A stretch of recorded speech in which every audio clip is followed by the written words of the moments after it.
हरतालिकेची कथा। भाद्रपद शुक्ल श्री गणेश चतुर्थीच्या आदल्या दिवशी ही पूजा करतात। हे स्त्रियांचे व्रत आहे। या दिवशी महाराष्ट्रीयन स्त्रिया कडकडीत उपवास करतात।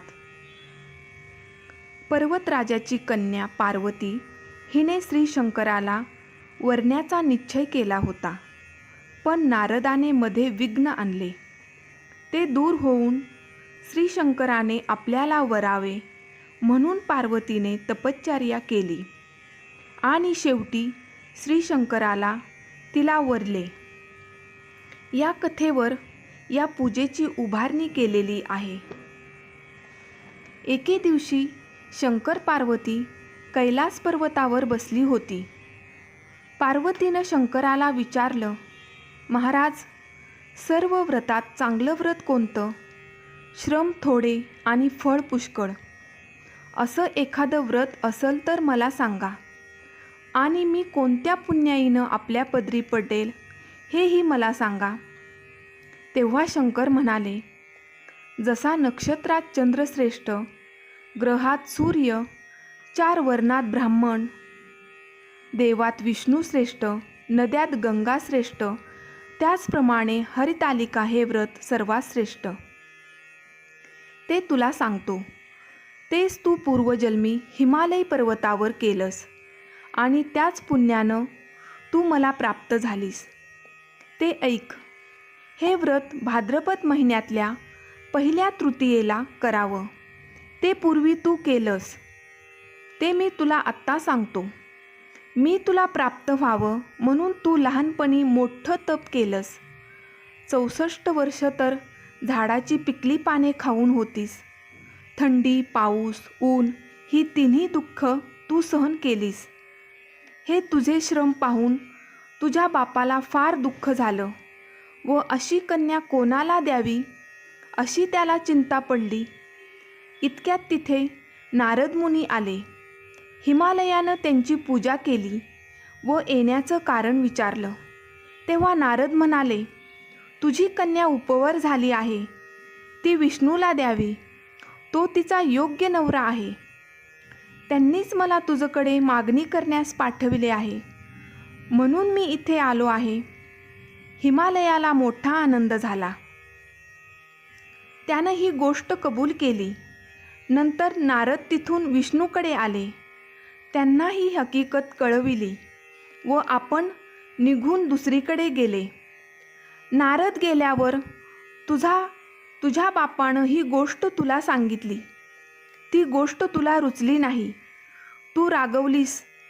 असं पाहून तुझ्या सखीनं रागवण्याचे कारण विचारलं। तेव्हा तू सांगितलंस, महादेवा वाचून मला दुसरा पती करणे नाही, असा माझा निश्चय आहे। असं असून तुझ्या बापानं मला विष्णूला देण्याचं कबूल केलं आहे। ह्याला काय उपाय करावा? मग तुला तुझ्या सखीनं एका घोर अरण्यात नेलं। तिथे गेल्यावर एक नदी दृष्टीस पडली। जवळच एक गुहा आढळली। त्या गुहेत जाऊन तू उपवास केलास।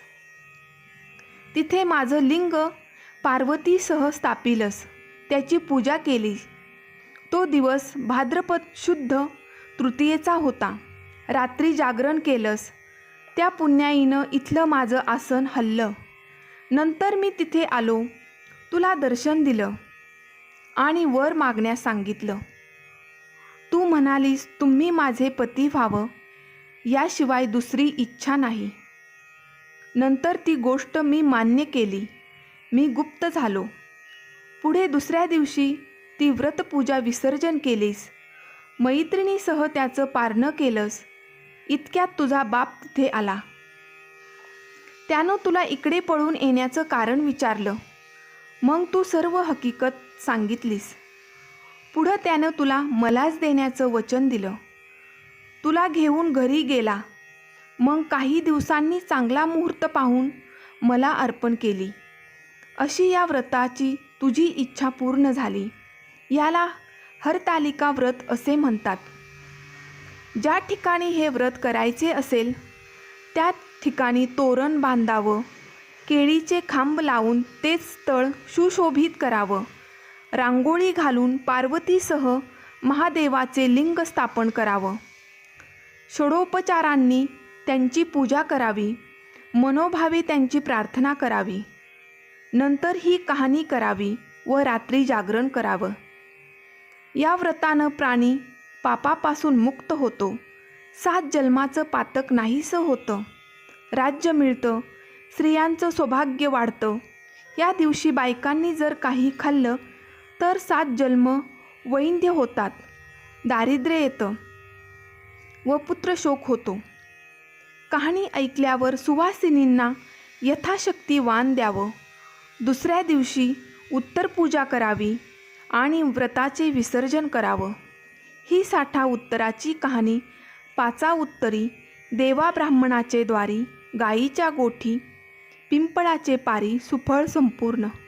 कथा आवडल्यास चॅनलला लाईक करा, सबस्क्राईब करा. धन्यवाद.